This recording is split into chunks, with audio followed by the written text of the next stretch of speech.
예레미야 1장 4절부터 9절 말씀입니다.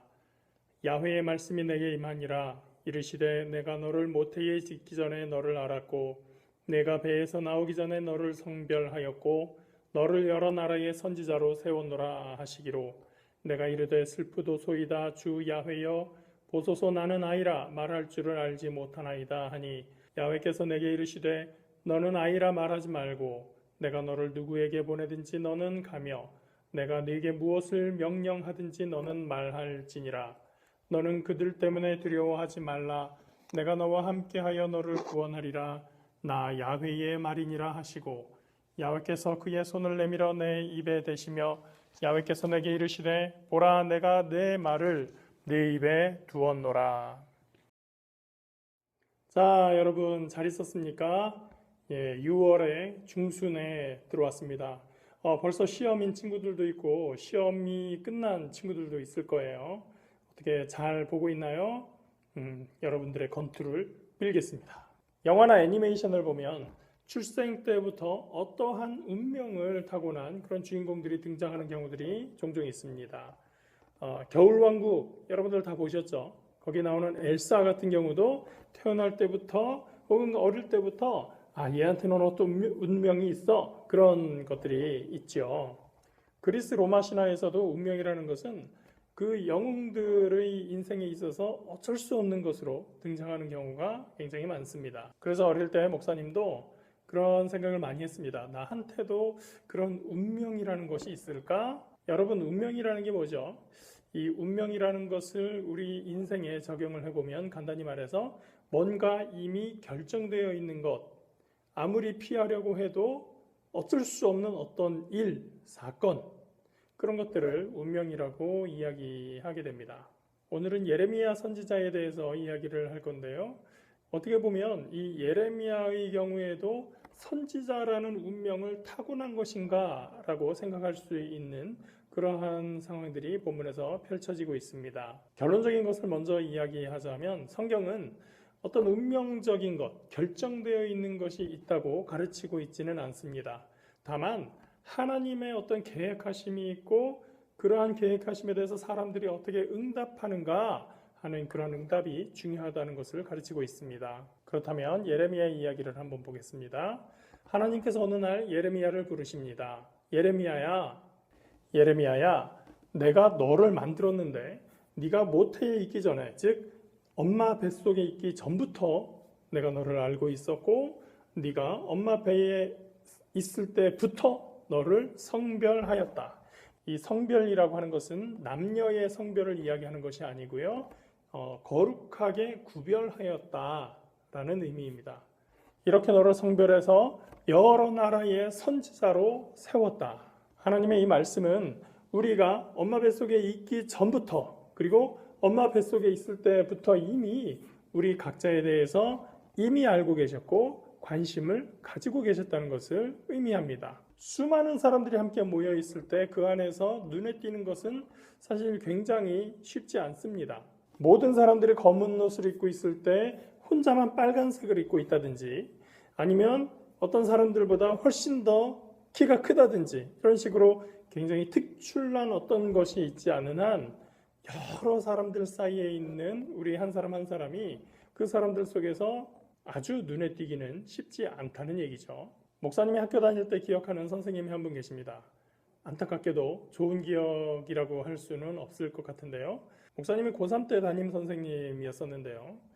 고3 여름방학이 지나고 9월 어느 때쯤이었습니다. 우리가 이제 아침에 다 아침 자습 시간에 앉아서 공부를 하고 있는데 이 담임 선생님께서 뒷짐을 지고 이 책상 사이에 있는 그 복도라고 해야 되나요? 그 길을 이렇게 다니면서 계속해서 이제 뭐라고 이런저런 이야기들을 하고 이제 지나다니고 계셨어요. 사실은 공부하는 시간에 이렇게 주변에서 왔다 갔다 하면서 자꾸 뭐라고 하면 좀 답답하죠. 공부도 집중해서 아침 그 좋은 시간에 공부해야 되는데 잘 집중도 흐트러지고 그런 가운데서도 학생들이 좀 참고 공부를 하고 있었는데 이 선생님이 그런 이런저런 이야기를 하고 다니시다가 이런 말씀을 하세요. 자, 내가 이제 여러분들 이름도 거의 다 외웠으니까 여러분들 상담할 게 있으면 와서 한번 이야기하도록 해요. 그런 말씀을 하시는 거예요. 물론 그때는 우리가 한 반에 한 60명이 조금 넘었어요. 70명은 좀 안 됐었던 것 같은데 인원은 좀 많다고 하더라도 담임을 맡고 있는 학생들의 이름 정도는 3월에 계약을 했는데 3월 정도 한 달이면 충분히 외우고 있어야 되지 않을까? 그런데 여름방학 지나서 9월이 됐는데 다 외웠다고 하는 것도 아니고 거의 다 외웠다라고 말씀하시는 거예요.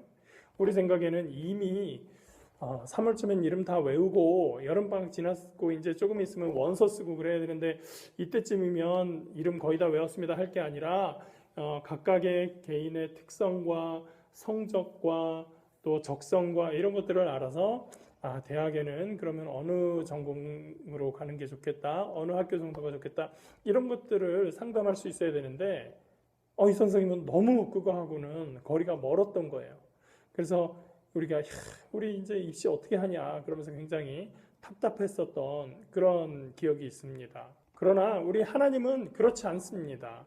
하나님은 우리 각자를 이미 태어나기 전부터 알고 계실 뿐 아니라 우리에 대해서 관심을 가지시고 우리를 사랑하시는 하나님이시라고 하는 거죠. 사도 바울도 비슷한 이야기를 했습니다. 하나님께서 나를 어머니의 태에 있을 때부터 정하셔서 은혜로 부르셨다. 그 밖에도 성경의 많은 부분에서 하나님께서 이미 우리가 태어나기 전에도 우리를 아시고 미리 택하셨다라고 하는 말씀이 여러 군데에 많이 나와 있습니다. 저와 여러분은 그런 사람들입니다. 목사님이 여러분들이 이거 꼭 한 가지를 알았으면 좋겠어요. 하나님은 우리 한 사람 한 사람을 아시고 관심을 가지시고 사랑하시는 하나님이시다. 그래서 우리를 구원하기 위해 우리 한 사람 한 사람을 위해서 예수 그리스도를 보내신 분이시다 라고 하는 것 꼭 알고 기억하고 살아갔으면 좋겠습니다. 우리 각 사람이 세상에서 두드러져 보이지 않다고 할지라도 하나님은 우리가 태어나기 전부터 이미 우리 각자에 대해서 알고 계시고 관심 가지시고 사랑하셔서 우리를 구원의 백성으로 삼으신 좋으신 하나님이라는 것, 그것을 꼭 알았으면 좋겠습니다. 그런 하나님의 사람들에게는 하나님께서 맡기시는 사명이 있죠. 오늘 예레미야에게도 그런 사명이 있었습니다. 예레미야에게 하나님이 말씀하셨습니다. 내가 너를 구별하여 여러 나라의 선지자로 보낼 것이다. 이 하나님의 사명에 대해서 예레미야의 응답은 불행히도 부정적이었습니다. 하나님, 그 말씀을 들으니 제가 너무 슬픈데요. 저는 아이예요. 저는 말할 줄도 잘 몰라요. 우리 성경에 아이라고 번역한 이 말은 문맥상의 뜻을 보았을 때 제가 어립니다 라고 말한 것으로 보면 더 맞을 것 같아요. 아이라고 하는 말은 예레미야가 7, 8살짜리 꼬마라는 이야기가 아니고요. 아직 경험이 적고 아직 많은 사람들에게 나가서 이야기하기에는 어린 사람입니다 라고 하는 그런 정도의 의미로 생각을 합니다. 그래서 성경에서 이 예레미야가 이때 당시에 나이가 정확하게 몇 살인지는 알 수 없지만 아마도 10대 후반 또는 많아도 20대 초반을 넘지는 않았을 것이다. 그렇게 학자들은 생각을 합니다. 10대 후반 중에 누가 제일 나이가 많죠? 우리 19살 지호나 규원이나 시온이나 이런 친구들.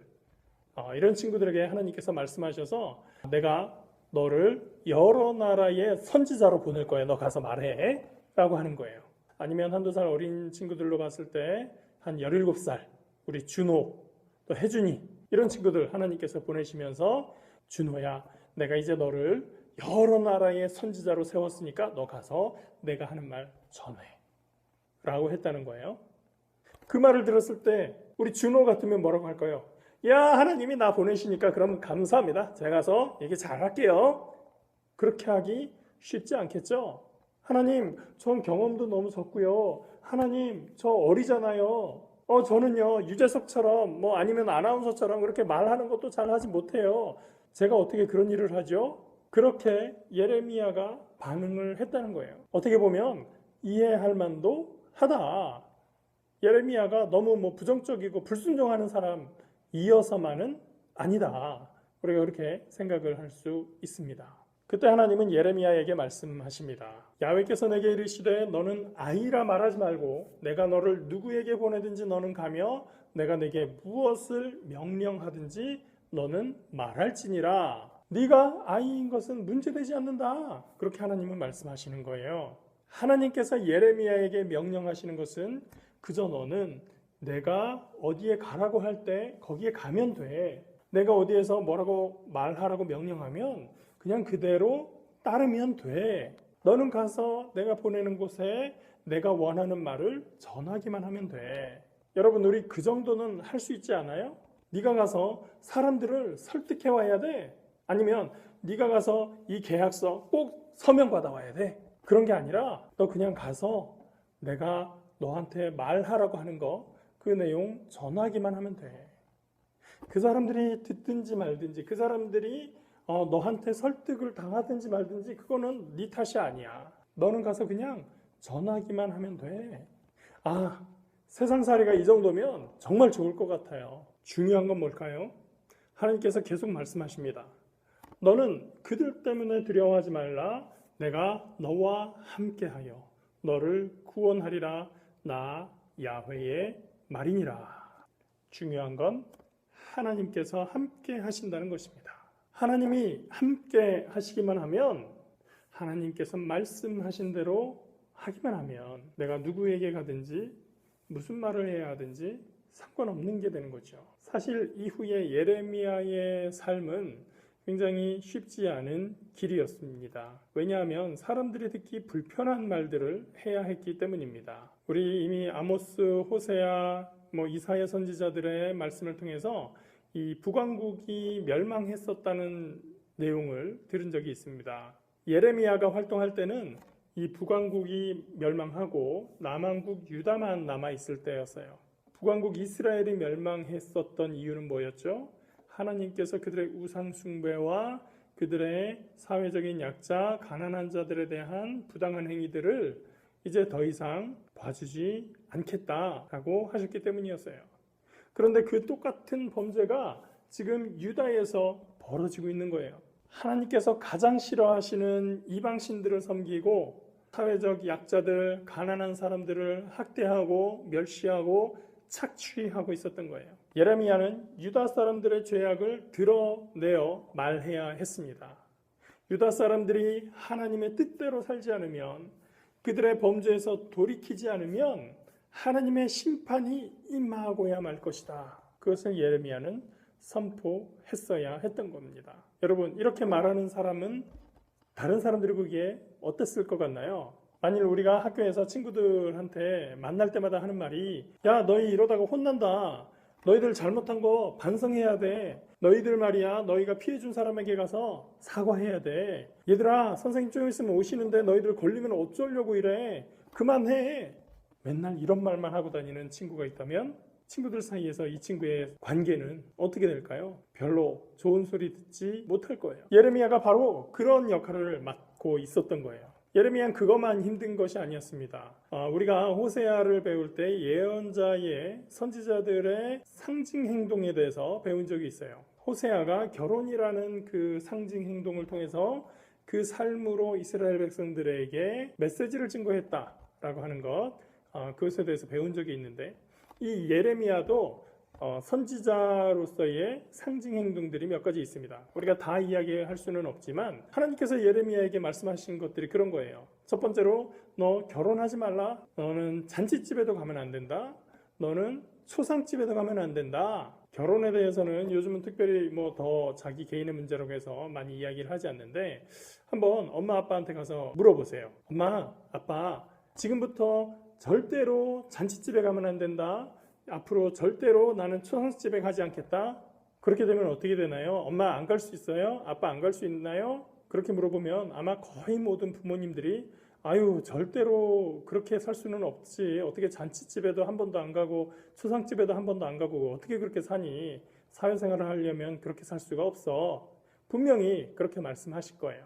그렇기 때문에 이 명령들은 예레미야 개인에게도 무척 힘든 일이기도 했지만, 그 각각의 행동에는 하나님의 심판의 메시지가 담겨 있었어요. 그러니까 그 말을 듣는 유대 사람들은 불편할 수밖에 없었겠죠. 또 한 번은 하나님께서 예레미야에게 소가 매는 이 멍에를 메고 왕과 제사장들이 있는 곳에 가서 얘기를 해라. 소가 매는 멍에를 매듯 유다 백성들이 그리고 모든 나라 백성들이 이 바벨론이라는 나라의 지배를 받을 것이다.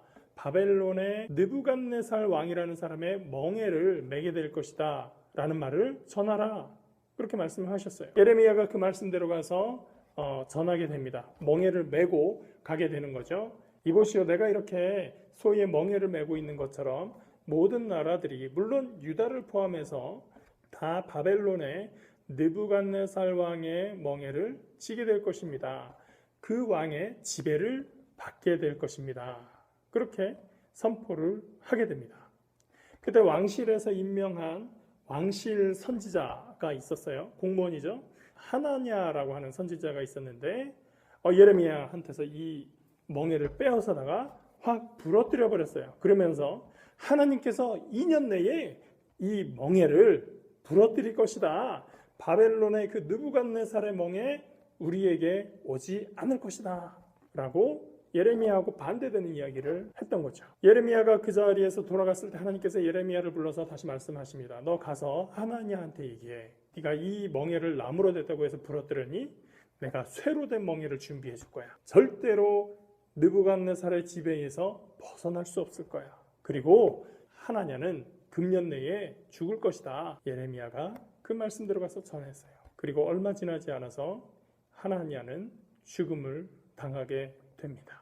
불행한 것은 유다 사람들이 이 예레미야의 말씀을 듣고 예레미야의 선포를 듣고도 회개하지 않았어요. 우리가 요나 선지자의 얘기를 보았을 때 니느웨 사람들이 이방 사람들임에도 불구하고 요나의 선포를 듣고 회개하고 심지어 왕까지 그 말씀을 듣고 회개하고 온 나라의 금식을 선포하며 하나님 앞에 엎드렸을 때 하나님께서 그 뜻을 돌이켜서 니느웨를 멸망시키지 않으셨던 그 이야기를 우리가 본 적이 있는데 어리석게도 이 유다 사람들은 하나님 앞에 회개하지 않았어요. 오히려 하나냐와 같은 그런 선지자들, 우리 귀에 듣기 좋은 말 하는 사람들의 말을 더 믿었던 거죠. 그리고 듣기 싫은 말을 하는 이 예레미야를 미워하고 멀리했어요. 하나님의 말씀이지만 듣기 싫다는 이유로 예레미야의 말씀을 거부했던 유다는 결국 어떻게 됐을까요? 기원전 586년에 바벨론의 느부갓네살 왕의 군대에 의해서 예루살렘이 함락되고 유다의 많은 사람들이 바벨론의 포로로 끌려가게 됩니다. 무서운 아수르 제국의 공격에서도 예루살렘은 보호를 받았지만 북이스라엘이 멸망하고 사마리아 수도가 멸망할 때 남유다 예루살렘 수도와 또 남유다 왕국은 하나님께서 보호해 주셨지만 계속해서 범죄하고 계속해서 하나님의 뜻대로 살아가지 않던 그 유다 백성들은 바벨론을 도구로 삼으신 하나님의 뜻에 따라 결국 무너지고 말았습니다. 오늘 예레미야의 말씀을 통해서 우리가 생각할 것은 바로 이것입니다. 하나님은 여러분 각자를 향한 사랑과 관심이 있습니다. 또 하나님께서 맡겨주시는 그런 사명이 있습니다. 하나님은 우리 각자를 사랑하고 아끼시는 분이십니다.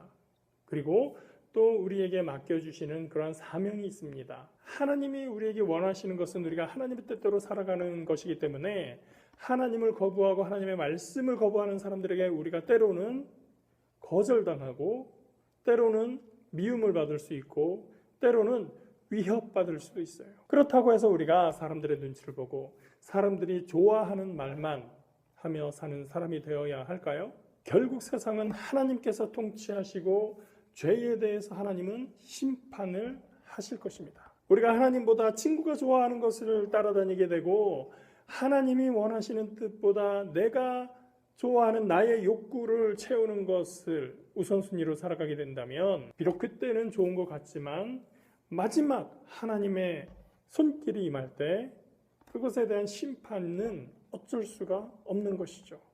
그때에 하나님의 뜻대로 살아가고 하나님의 말씀을 따르던 사람들은 하나님의 은혜를 입게 되는 것입니다. 여러분 어때요? 나의 삶은 때로는 외롭지만 때로는 쓸쓸한 것 같지만 그러나 하나님의 말씀, 하나님의 뜻대로 살아가는 예레미야의 삶에 길을 따라가고 있나요? 아니면 사람들이 듣기 좋아하는 것, 사람들이 마음에 들어하는 이야기들을 하면서 하나냐와 같은 그러한 삶을 살아가고 있습니까? 하나님께서 우리를 세상에 보내실 때 아직 어리고 경험도 적지만 그러나 그 안에서 하나님의 뜻을 전하고 하나님의 말씀대로 살아가서 그래서 마침내 주시는 하나님의 구원의 은혜를 누리는 저와 여러분 되시기를 예수님의 이름으로 축원합니다. 함께 기도하겠습니다.